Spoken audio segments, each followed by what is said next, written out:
that's how a vine feeds itself. So my interest here is not to be a winemaker.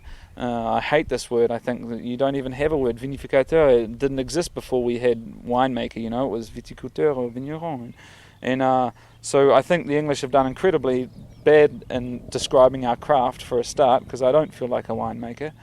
I think that our main interest is to try and to look after the soil. If we're really trying to be, trying to adhere to this notion of terroir.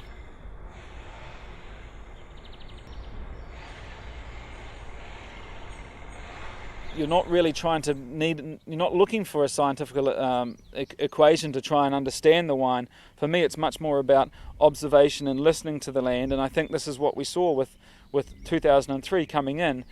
Instead of coming back from France and coming in and putting my foot down and saying, listen vines, listen vineyard, listen team, this is how it's going to be, this is what I want, this is what we're going to do. It was much more about standing back and trying to listen to the land, trying to understand what it needs and understand what its goals are, and trying to learn from the land.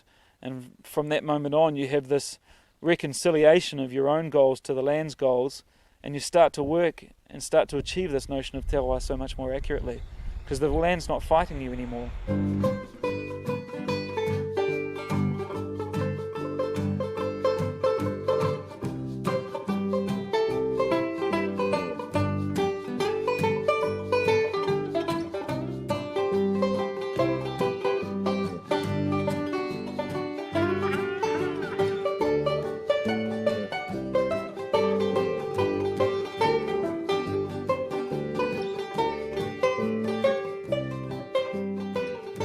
Here, this is the second type of soil that we have, but again it's in schist, but it's an ejection cone, so cone d'éjection, it's the ancient drainage of this stream here, and it's thrown out there, so this is very linear, very levelled. So if we were going to try and express the two different terroirs in wine, this one down here is a little bit more gritty, a little bit more rustic, very layered and probably more complex. This one up here is very elegant, very fine, but perhaps a little bit more simple than the one down below.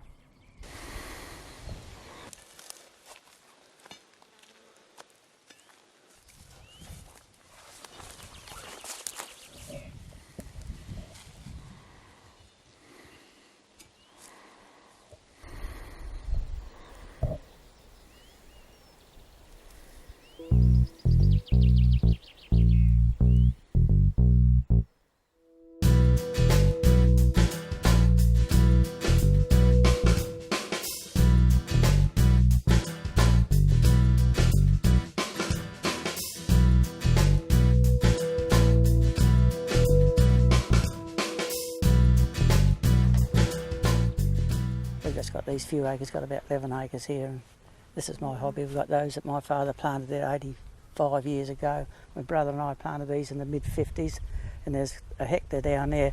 My son's in here with me now. He said, Dad, I want to plant a few vines just so we've got 3 generations of vines here. And I said, oh, I know we'll have to plant them, look after. But no, he's really taken interest and very keen on it. So in '99 we planted a hectare down there. And they've really done well. Is that the ones just in the gully? Yeah, they're those down there in the gully. And they've done excellent well. So yeah, we've got 3 generations, only a few acres, but we've got 3 generations, and like Sir Roman comes along and he makes beautiful wine out of it. Really does. Got some good grapes, Bernie. You know, we have the sea, whatever, 15 miles there, and then we have the hills here, so we have cool breezes in the summer all the time, and it's just a very good place to grow grapes.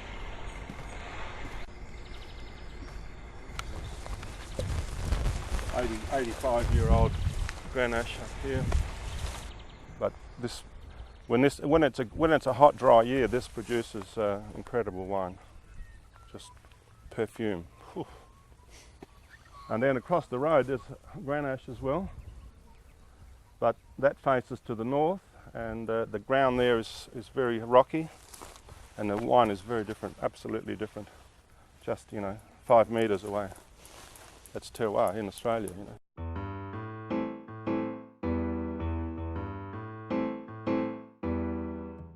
Yes, definitely. It's a worldwide trend. As you know, terroir is on everybody's lips, and quite often they talk about terroir when there's no terroir there at all. I mean, it's a great marketing bullshit, let's face it. A lot of the time they talk about their wine and how great the terroir is and how it tastes distinctive from their vineyard. But you taste their wine and someone else's wine, and who can see the difference? So I think there's a lot of talk. A lot of the talk is just hot air. It's not really founded in fact.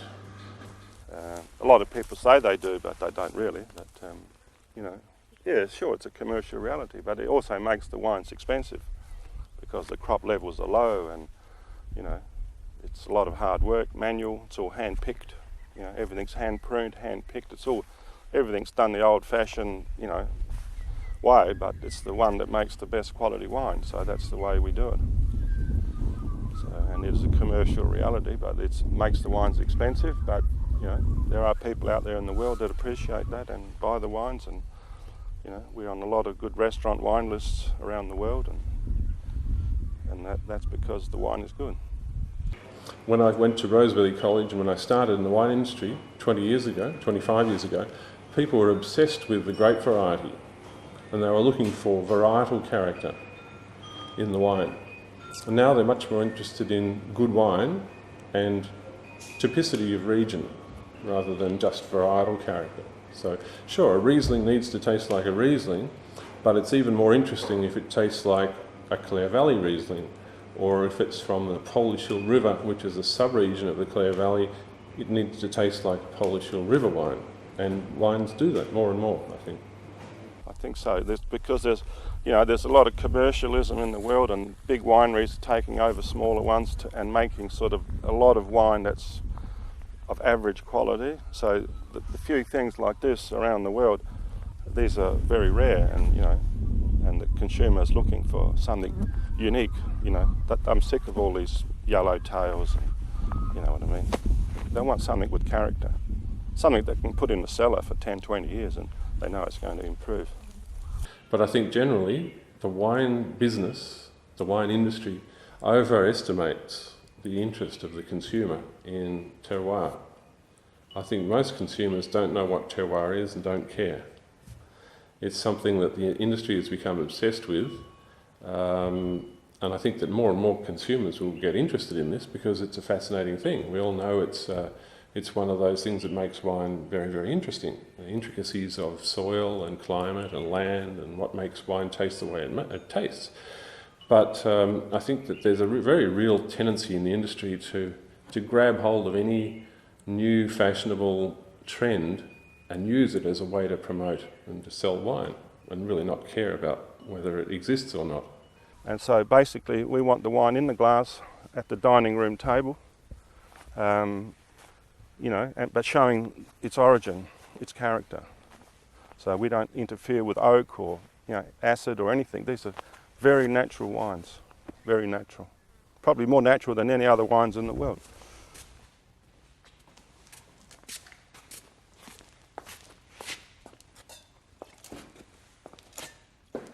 5 Grenache, 7 Shiraz, 1 Merlot and 3 Cabernet Sauvignon. So in the 04 vintage, 16 single vineyards and from 16 different sites. And pure Grenache, pure Shiraz, pure Merlot, pure Cabernet. So we're all about purity here and vineyard expressions, no blending here whatsoever.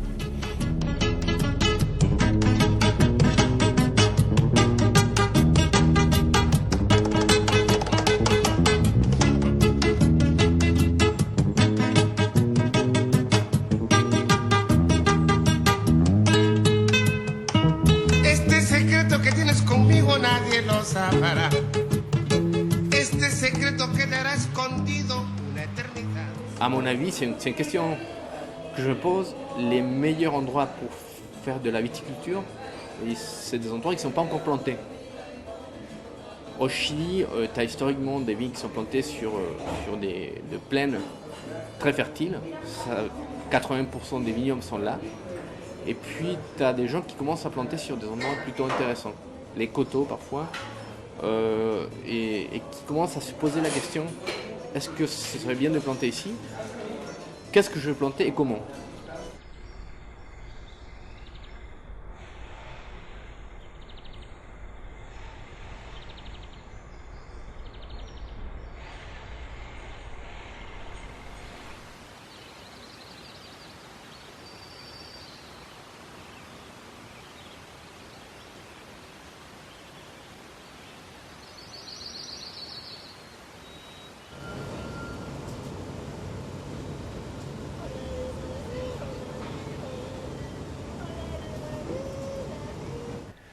Y este productor tiene aproximadamente 90 años de tener el hombre, el dueño, y es el único viñedo en el cual yo no me meto, no hago nada. Porque una vez hice y dejé la caga, porque la zona es bastante cálida. Entonces él sabe cómo sacarle las hojas, dónde sacarle y a qué sector de su viñedo sacarle, porque es un domo. Entonces hay sectores en que no puede tocarlo, otros sí. Y normalmente un mes antes de la cosecha, él corta pasto del suelo y lo pone en los lugares donde los racimos están muy expuestos. Lo tira arriba. Entonces va cubriendo los racimos para que no se quemen, porque si no te agarra un aroma de pasa, no muy bueno. Entonces pierde el frescor. Y él sabe muy bien la viña. Y todos los años la viña es así.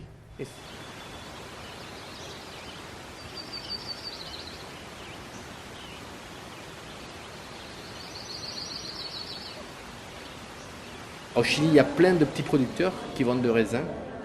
Donc tu peux commencer à faire des tests un peu partout. Donc nous, on fonctionne un peu, je ne sais pas si c'est dommage ou c'est très bien, mais on fonctionne un peu à l'envers. Quand on a trouvé le raisin, on essaye de chercher qu'est-ce qu'il y a derrière ce raisin. C'est une démarche un peu à l'envers, tu vois. Donc on a trouvé un super chardonnay, on va, on fait des fosses, on analyse le climat, on fait des essais, on fait des vinifications et on cherche, on essaye de comprendre. Au moins on essaye de comprendre. Et puis on pense, zut, c'est un super terroir pour chardonnay. Mais c'est une démarche à l'envers. On n'a pas trop le temps. On n'a pas trop le temps parce qu'il faut vendre le vin parce que sinon tu vis pas. C'est une course quoi.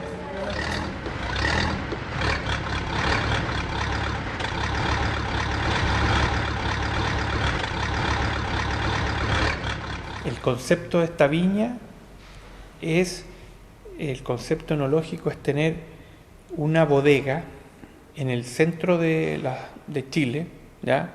Es como tener una bodega en el Maipo, es como tener una bodega en Burdeos, y en el cual en 9 años yo he recorrido todo Chile vinificando 350 lugares que yo creí que eran la Romanée Conti, de los cuales hay 43 que creo que son grandes vinos, no a lo mejor a nivel de la Romanée Conti, pero sí son grandes vinos, y de esos 43 lugares hay 7 lugares especiales y distintivos.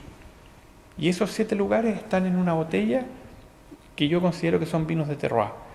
Todos los años del mismo lugar, todos los años se vinifican igual, se podan, se desbrotan, se deja la misma cantidad de racimos.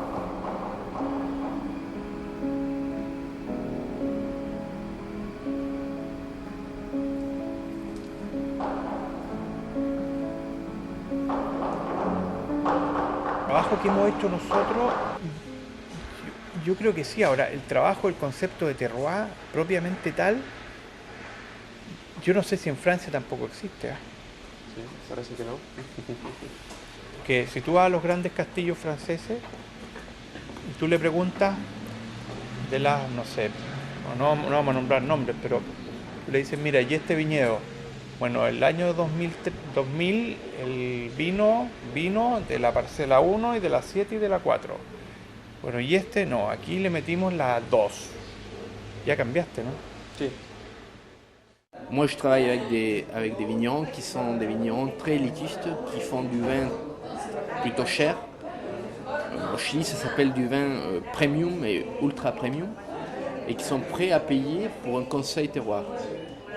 Et qui veulent apprendre, qui veulent associer son nom au mot terroir, et sans doute qui veulent profiter d'un aspect commercial terroir.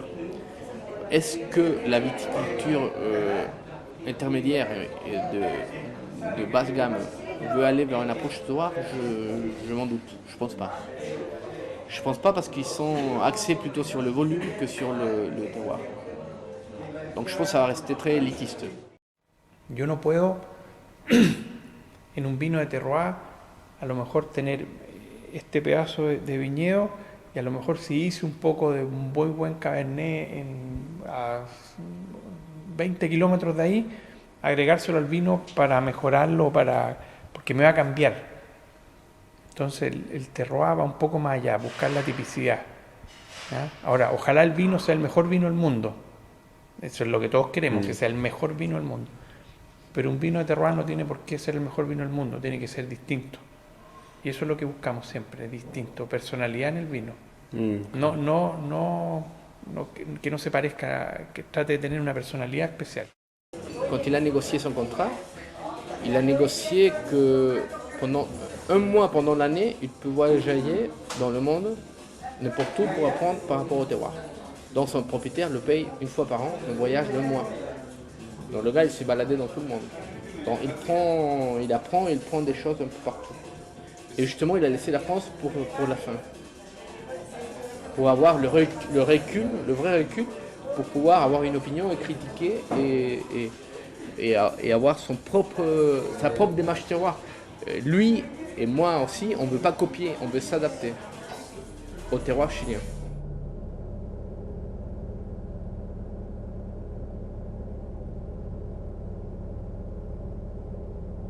Y bueno, es conocimiento que hay que aprender rápidamente para no tener que pasar por la traumática experiencia de tener que probarlo todo para poder definir algunas cosas que nos van a servir, sino que la idea personal mía es tratar de saltar un par de escalones, visitar otros países, ver lo que ha funcionado bien, que es un poco lo que hemos hecho hasta ahora, qué es lo que funciona bien, qué es lo que en teoría se podría adaptar a esta zona y tratar de ahorrar un poco de tiempo en ese sentido. Esa es la ventaja, a mi juicio, de un país del Nuevo Mundo que, si bien está muy atrasado en algunas cosas, tiene la posibilidad de ver mucha experiencia en otros lugares donde sí se ha tenido que hacer cada uno de los experimentos para poder saber qué es lo que funciona y qué es lo que no.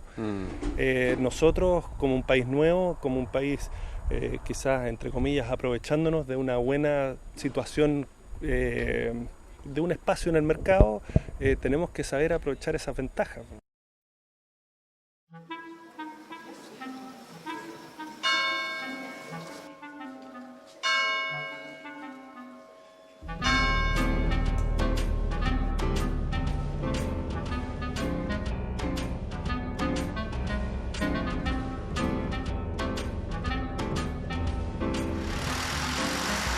Les années sèches s'accumulent les unes derrière les autres.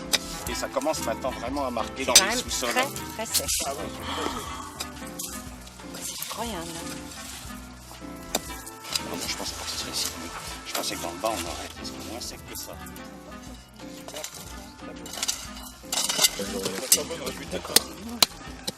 Ça l'a un peu choqué chez lui. Et oui. Et les Japonais, ils viennent photographier le chèque à... Je ne vais pas aller aussi vite, c'est l'histoire du lieu. Et tout à l'heure on en a parlé, toutes les transformations, peut-être infimes, mais qui ont été faites par le travail de l'homme et les cultures qui ont été sur ces emplacements-là. Et la Bourgogne fait partie des zones où il y a une histoire justement de plus de 10 siècles, on vient d'en parler.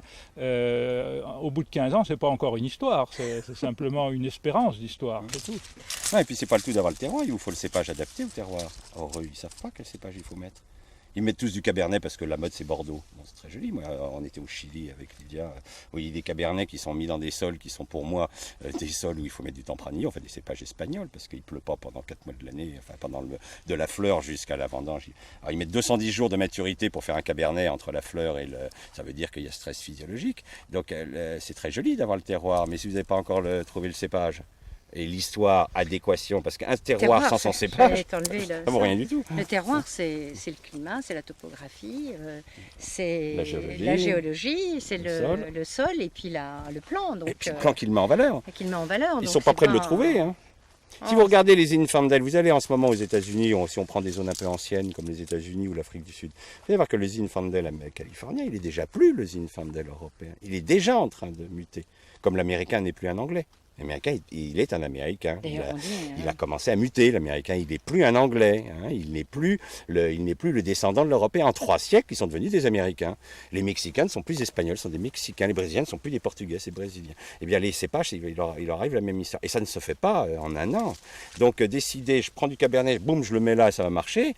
La probabilité, elle est quand même très faible. Hein. Donc, cette complexité cépage, on le voit, nous, on travaille beaucoup en Italie, où on fait remettre des vieux cépages italiens.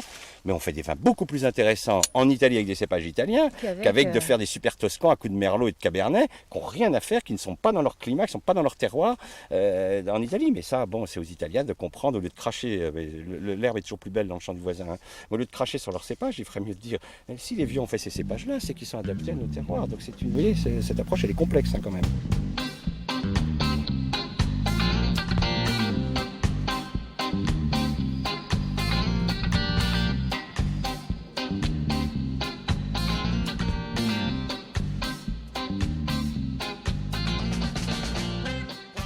But we do a lot of things. I mean, it's all obviously hand pruned. We shoot thin early. We do bunch counts, berry counts. We fruit thin. We work to an optimum crop load to get vine balance. We trim the vines if we have to. So it's all as much input as we can do to get the best out of the site. But what that means in terms of terroir, I don't know. I don't know. We can make good wine. The fundamental, most important decision is choosing the right site.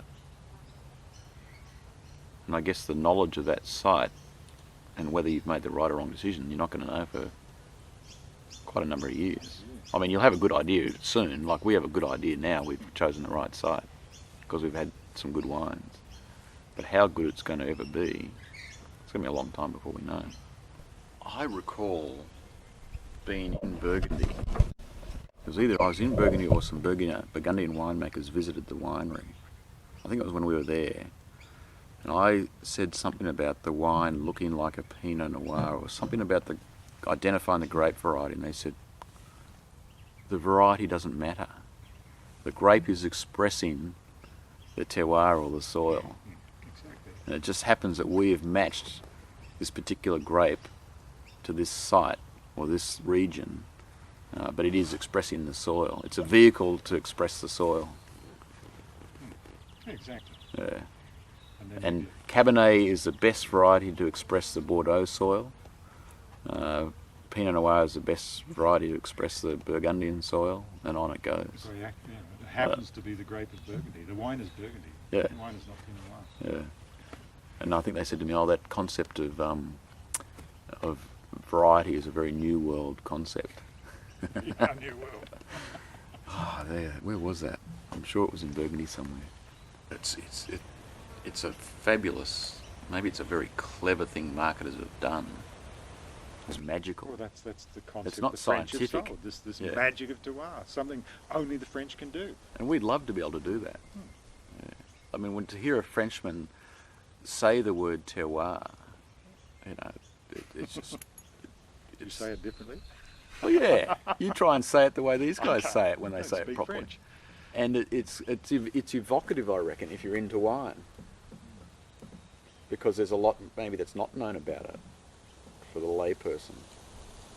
And we haven't got anything quite like it. We talk about a scientific concept of site selection or unique site or distinguished site.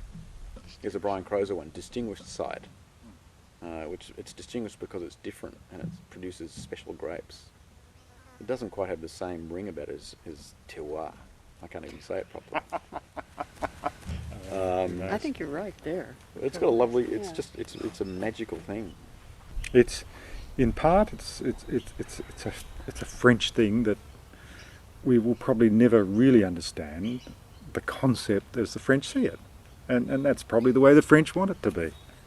But that's okay. We can do our own thing, and we can produce wines of quality that express the sites which they come from. We may not call it terroir, but it may be. That's fine by me. If the wines are good, we're happy.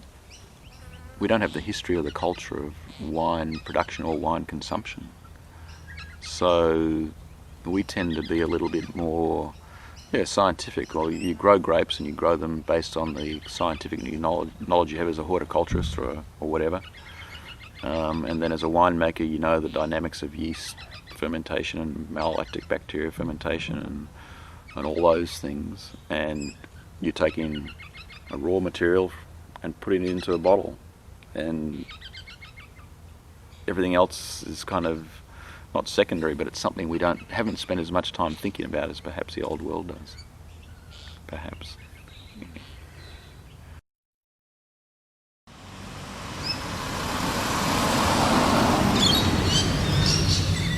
We don't have the benefit of an old country with a very long history and tradition in winemaking.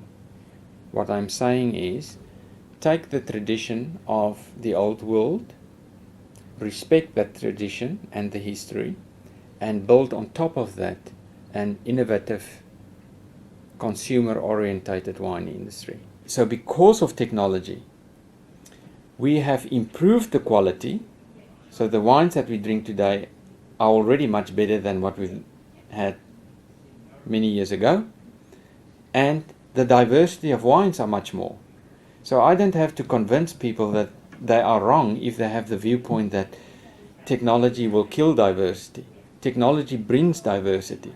It will not standardize, it will not McDonaldize wine. It will diversify it.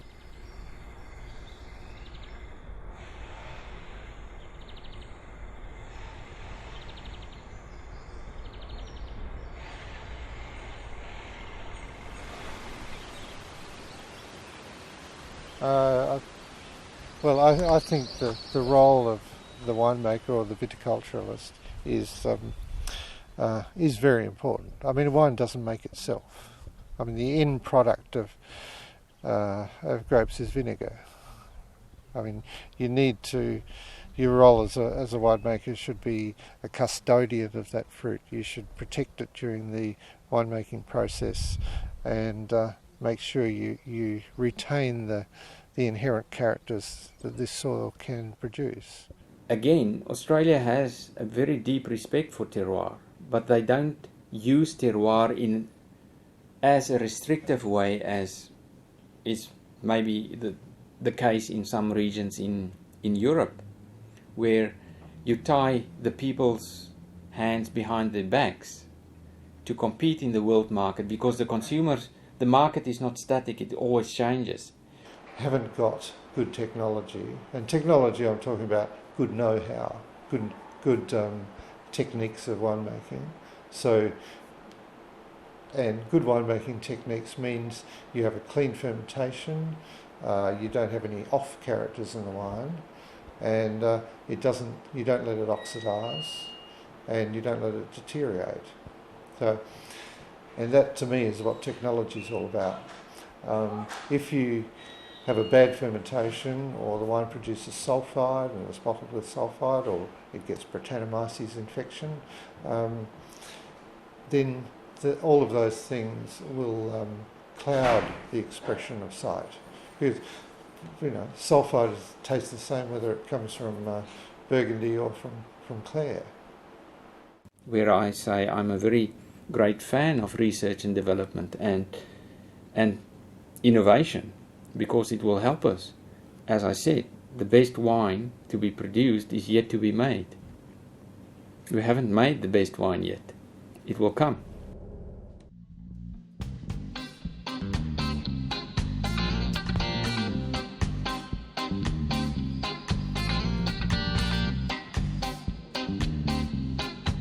I think it's a Grand Cru vineyard, isn't it? Clos Vougeot in Burgundy.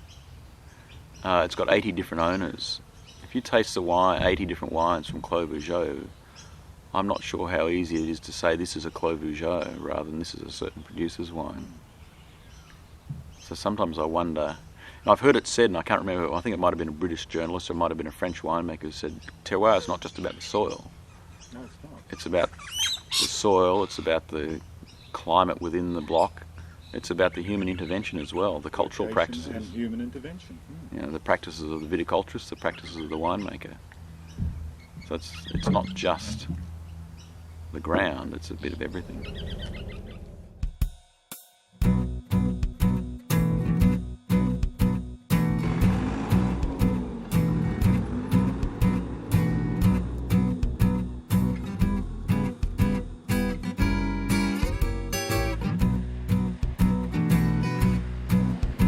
A mí me dicen terroir, yo digo terroir. ¿Qué es lo más importante en terroir? El factor humano, el conocimiento. Porque en esta zona, Agrelo, tú puedes obtener una uva espectacular y puedes obtener una porquería. Y no tiene nada que ver que sea Agrelo. Por más Agrelo que sea, si el viticultor no sabe regar y no sabe cómo manejar su viña, nunca va a obtener una calidad buena. En cambio, si el productor es bueno, acá puede sacar una calidad que es el sueño de Bordeaux. ¿Entiendes? O sea, el hecho que nosotros tengamos granizo, que tengamos lluvia cuando la madre naturaleza dice y no cuando nosotros queremos, eso hace que tengamos que adaptarnos. Pero cuando yo planté este viñedo, lo planté con pendiente. Y tú me dices, ¿y para qué? Y justamente para que si llueve el agua se vaya y no se quede, porque yo quiero que el agua que se infiltre sea la que yo digo y no lo que diga la madre naturaleza. ¿Entiendes?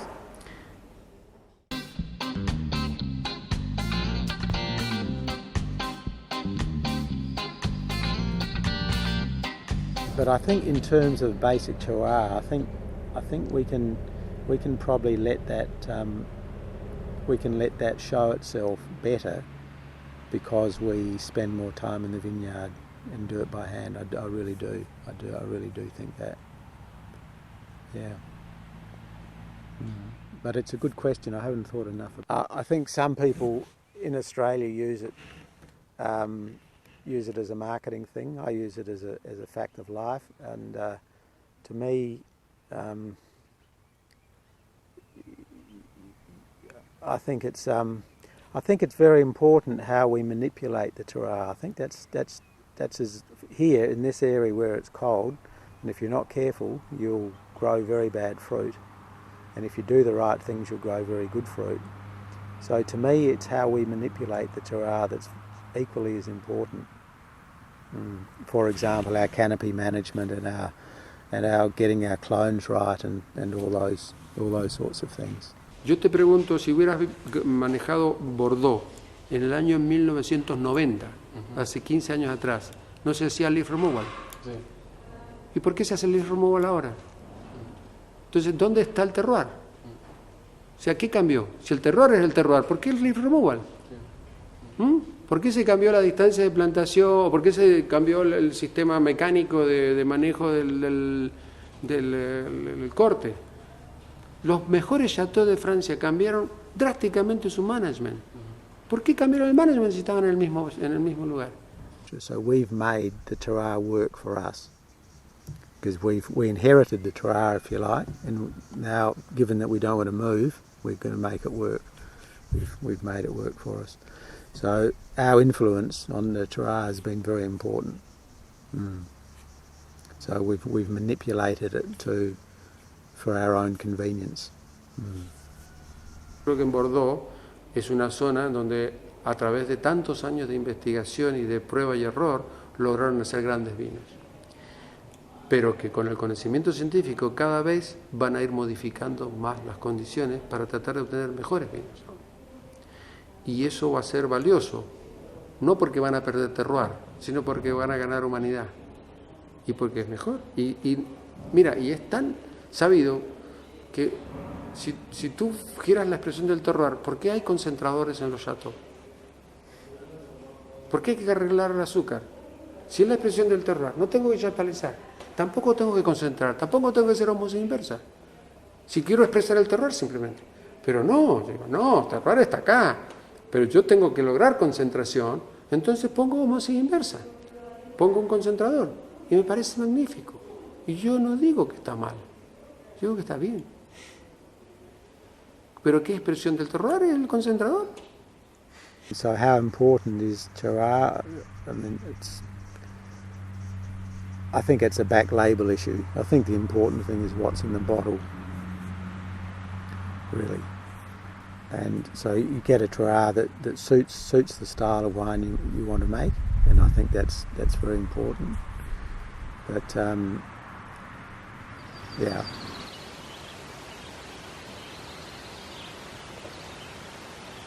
If you have a drought, for example, and you only get 500 millimetres of rain, and your average is 1,000, is putting on 500 millimetres of irrigation, is that ruining the terroir or not?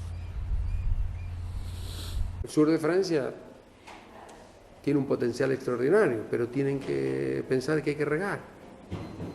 Mira, el año pasado yo estuve en el sur de Francia, cerca de Narbonne, en un lugar muy bonito, y me mostraron 2 syrahs. Un syrah de suelo arcilloso y otro syrah de un suelo arenoso. Y me dijeron, el del suelo arcilloso era un espectáculo, era riquísimo, era un poema. Yo dije, este vino es un poema, es riquísimo. Y después me muestran el syrah del suelo arenoso. El syrah del suelo arenoso era un desastre porque se había sobremadurado, porque tenía gusto a pasa y porque había tenido un desbalance de azúcar, acidez muy grande. Entonces me dijeron, es la expresión del terroir. Y yo le dije, no es la expresión del terroir, es la expresión de tu incapacidad de regar. Porque si hubieras regado el suelo arenoso, hubieras obtenido el mismo vino. Pero no regó.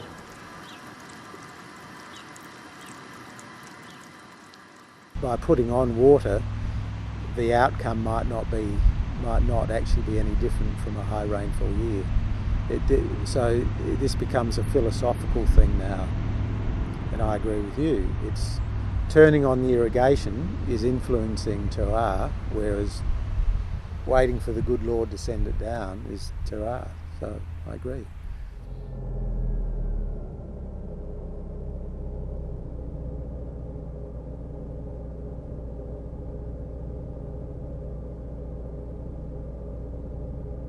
Un vrai terroir, un terroir qui peut dire, alors on revient à la communication, qui peut communiquer quelque chose dans ce domaine, c'est forcément, qui peut avoir un discours sur ses pratiques, c'est parce qu'il y a forcément une communauté de vignerons qui a une longue histoire et qui a une culture à transmettre. Voilà. Sinon, il n'y a pas de discours. Si nous trois agronomes, on crée un vignoble, dans un lieu où il n'y a jamais eu de vigne, tout seul, là, et on fait une petite entreprise et on essaie de faire un bon vin, on fera techniquement probablement quelque chose de bon, mais on n'aura aucun discours à faire, sinon un discours technique, puisqu'on n'a fait que ça. On aura fait de la technique et on aura un discours technique. Et on sera bien sûr à 1000 lieues du discours que peut tenir un vigneron bourguignon ou un vigneron alsacien. Un terroir, c'est forcément le produit d'une histoire communautaire. Ce n'est pas le fait d'un vigneron, c'est forcément... Le terroir, c'est le produit d'une communauté de vignerons. Et ça demande du temps. C'est-à-dire que c'est la construction sur le long terme d'une société vigneronne dans un lieu particulier qui petit à petit échange ses pratiques, les met au point et fait vivre une culture et une société particulière. Alors, ça veut dire qu'un terroir, c'est aussi, bien sûr, un vrai terroir, pour moi, c'est aussi une identité culturelle, forcément.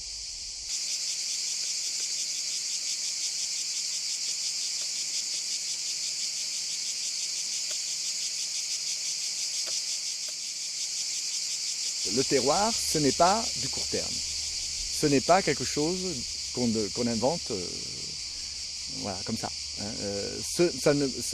Un vrai terroir, ce n'est pas ça. Voilà. Il faut de l'histoire, il faut du temps. Et il faut du temps, et il y faut probablement, bien sûr, c'est ça le problème, il y faut une histoire qui est plutôt derrière nous que devant nous.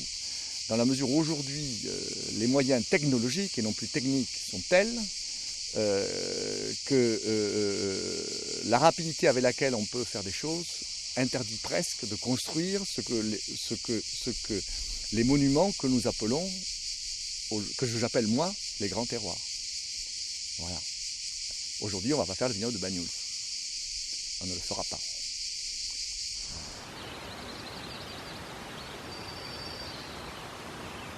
The appellation you have learned over hundreds of years. We're still learning.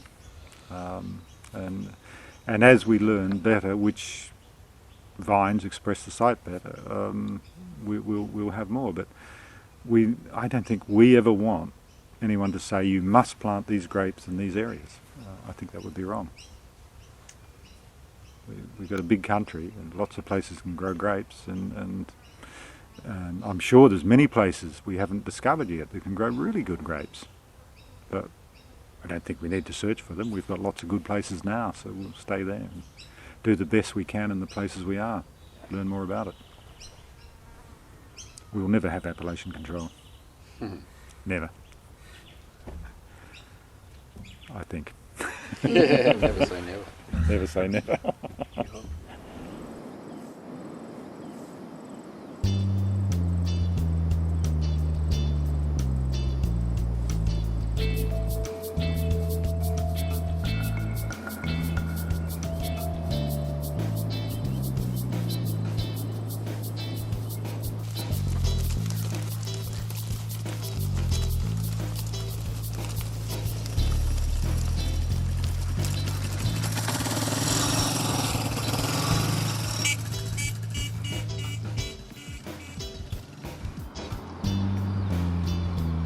We have people trying to define boundaries within regions. I believe 50 to 100 years too early, because the true makeup of that region based on terroir differences will not be known for a long time. So yeah, we're trying to get a system in place far too early. And if you speak to someone like Michel Bitin or Claude Bourguignon or people like that, they are telling people like us in New Zealand, don't let bureaucracy invade your system yet. The positive thing about Australia and New Zealand winemaking has been freedom. The freedom to plant anywhere we like, to plant whatever we like on whatever rootstocks, to crop at whatever level we like, to irrigate if we want to, because we've had to do all of those things to find out what works. If we define far too early in our industry and our level of industry maturity, then we will, I think, cul-de-sac our ability to understand what we can achieve. So I think freedom has been a very, very important part of our rapid development in the last 25 years. It's been very, very important.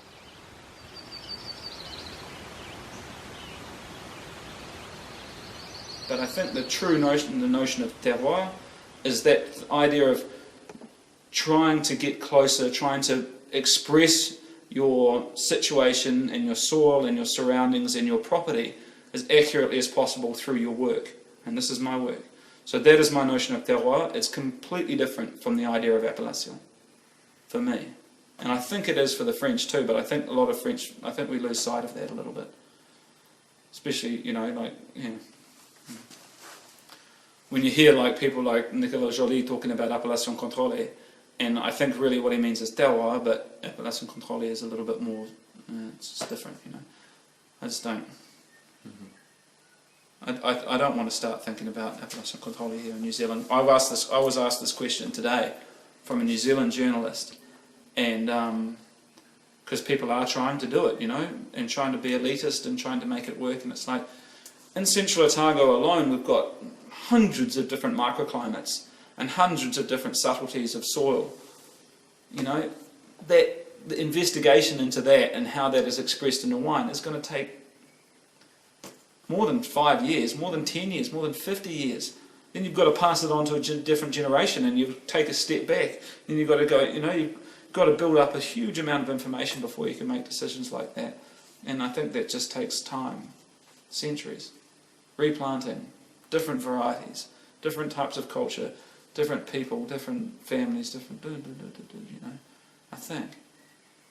I just don't think it can be decided straight away. Fortunately. Let's taste a Pinot.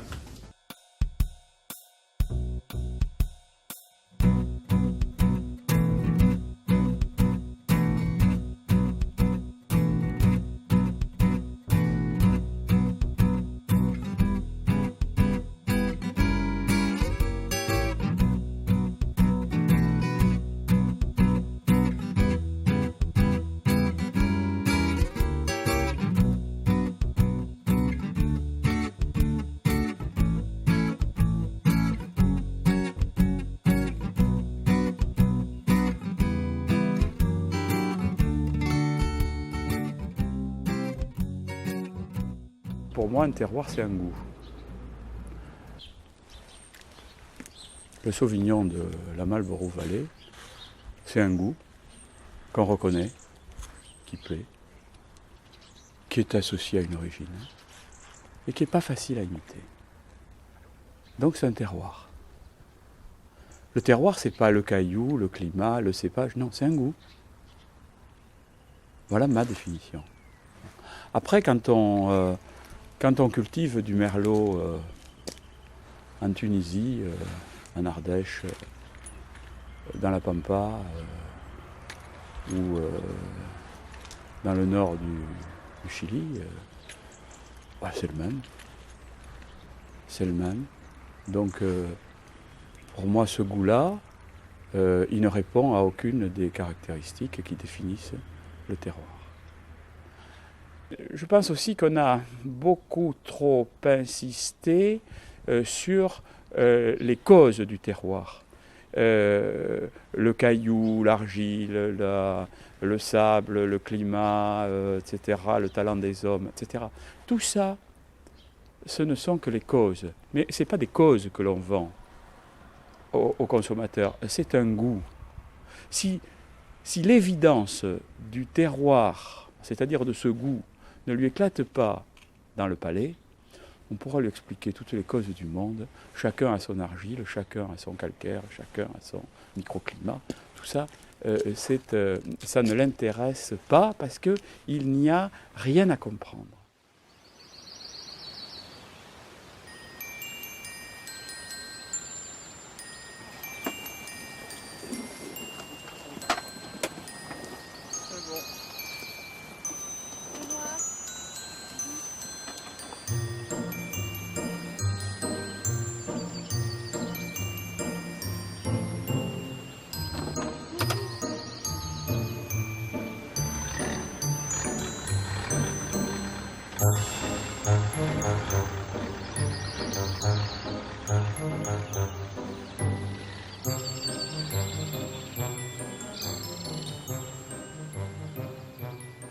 C'est très difficile de faire montrer la différence entre un bon vin bien vinifié, agréable à boire, et un vin qui a toutes ses qualités, plus un trait de caractère qui est le terroir. Et quelle est la portion ou la proportion de consommateurs qui sont capables d'apprécier cela. Mais en fait, je pense que c'est notre seule chance dans notre futur, c'est cette petite différenciation de dire, voilà, moi je vous vends quelque chose qui vient d'ici, et pas d'ailleurs.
C'est un concept d'avenir pour la viticulture élitiste, avec des clients élitistes. Et le concept d'avenir pour le vin tout court, c'est le vin de bonne technologie, produit à des bonnes relations qualité-prix pour le consommateur ordinaire. Parce que il faut quand même reconnaître que ce n'est pas à la portée du consommateur ordinaire de reconnaître le terroir. Mais pour l'ensemble, je suis convaincu que le terroir reste quelque chose d'inaccessible pour la majorité des consommateurs. Et le restera.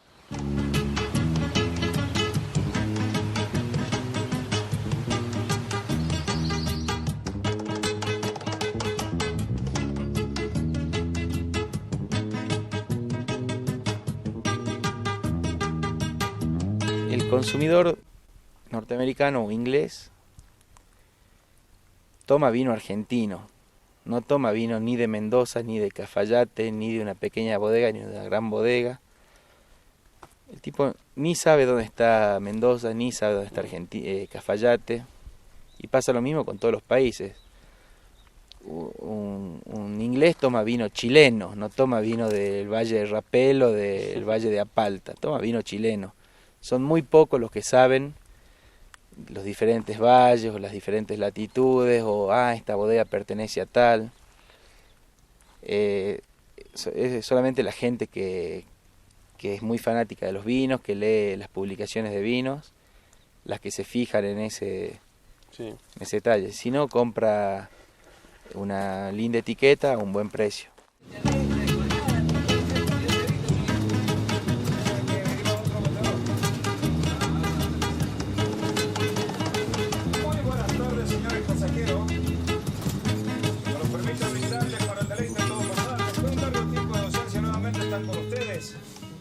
Y por esa razón es que cada bodega en Salta, San Juan y Mendoza tiene prácticamente un portafolio de variedades muy grande, porque no es porque es lo que nosotros queremos hacer. Yo creo que el planteo hoy día moderno es lo inverso, es qué es lo que el consumidor está buscando, y nosotros tenemos que tratar de satisfacer esa demanda que existe de productos en estos mercados.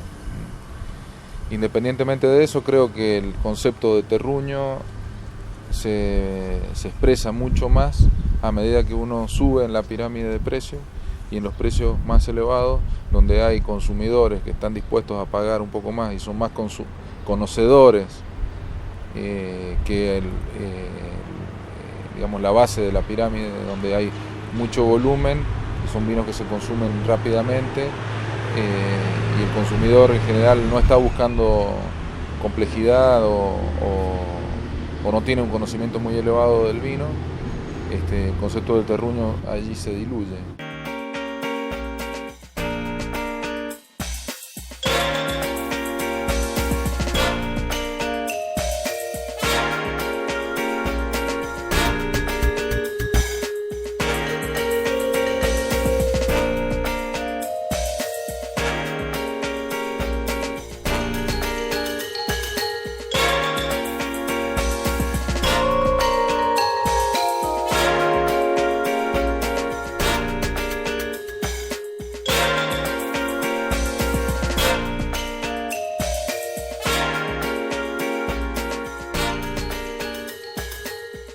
El vino debe ser una expresión de la naturaleza, y nosotros tenemos que comunicarle al consumidor estas virtudes que la naturaleza le da al vino, porque el terroir o el terruño le confiere tipicidades, características que solo el vino las puede tener, y hay consumidores que aprecian eso. Y hay consumidores que están buscando este tipo de virtudes en el vino. Entonces nosotros estamos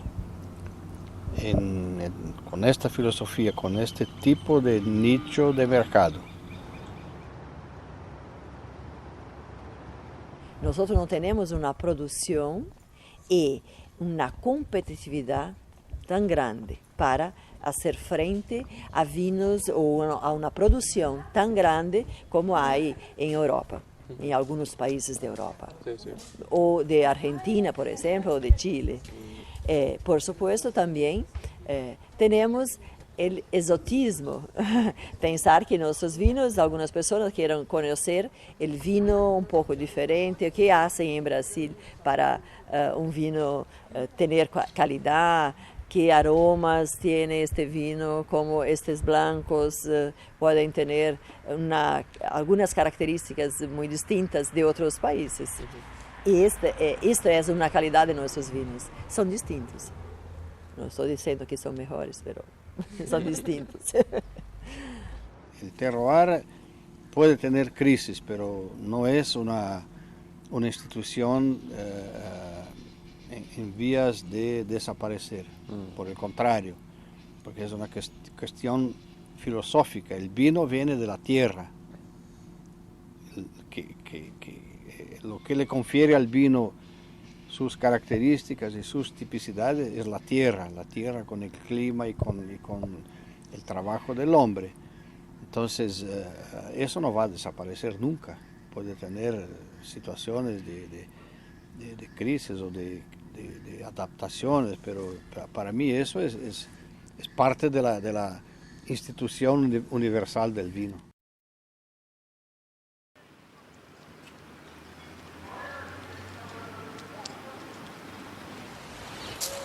Alors, un endroit qui est super, tu les emmènes à...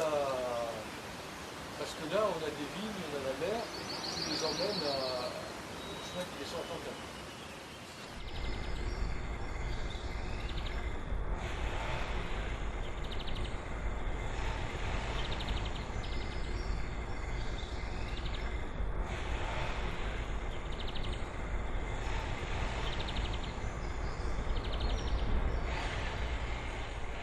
L'enjeu, c'est quoi? La notion de terroir, c'est quoi? Ça veut dire que si vous avez un terroir, vous avez forcément une appellation, puisque ce qui définit pour moi une appellation, c'est que, à travers ses caractères géologiques, climatiques et historiques et culturels, j'ai un produit qui a une telle identité qu'on ne peut pas le refaire ailleurs.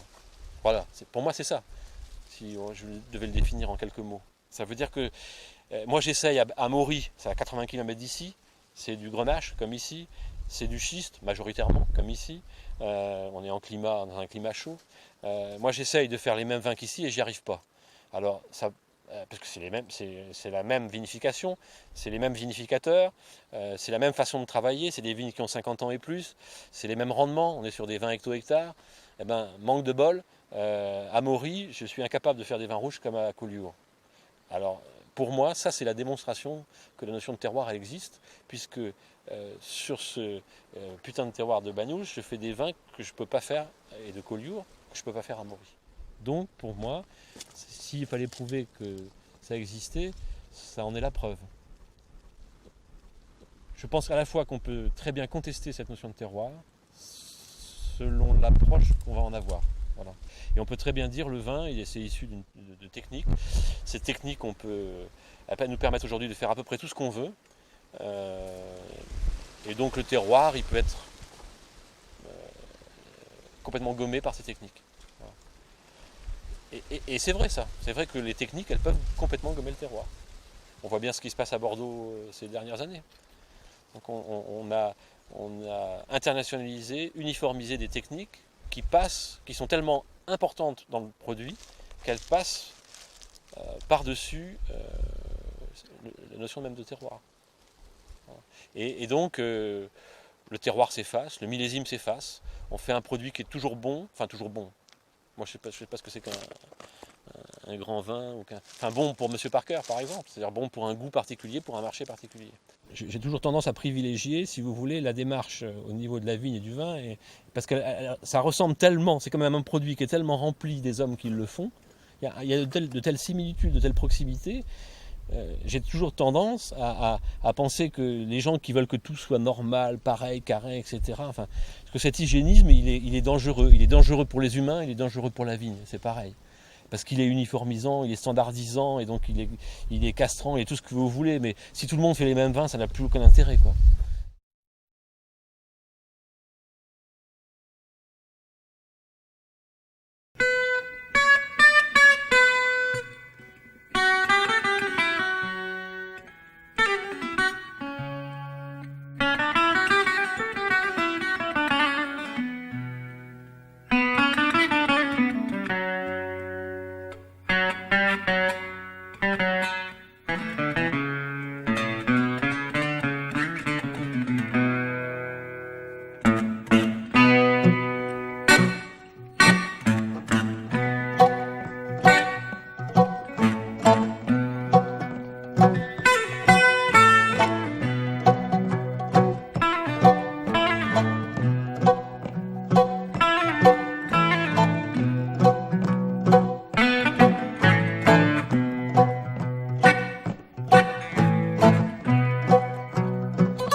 J'ai quitté une amie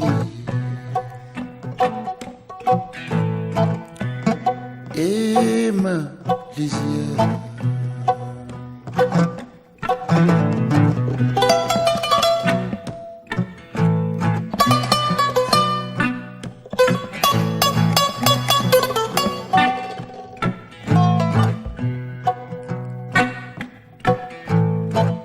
Mais dans d'autres pays,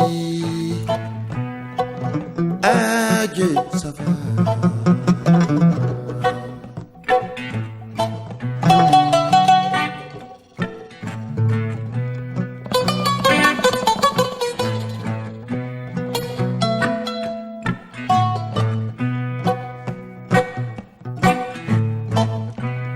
J'ai trouvé le métro, n'est pas un petit boulot. Mais je suis un air.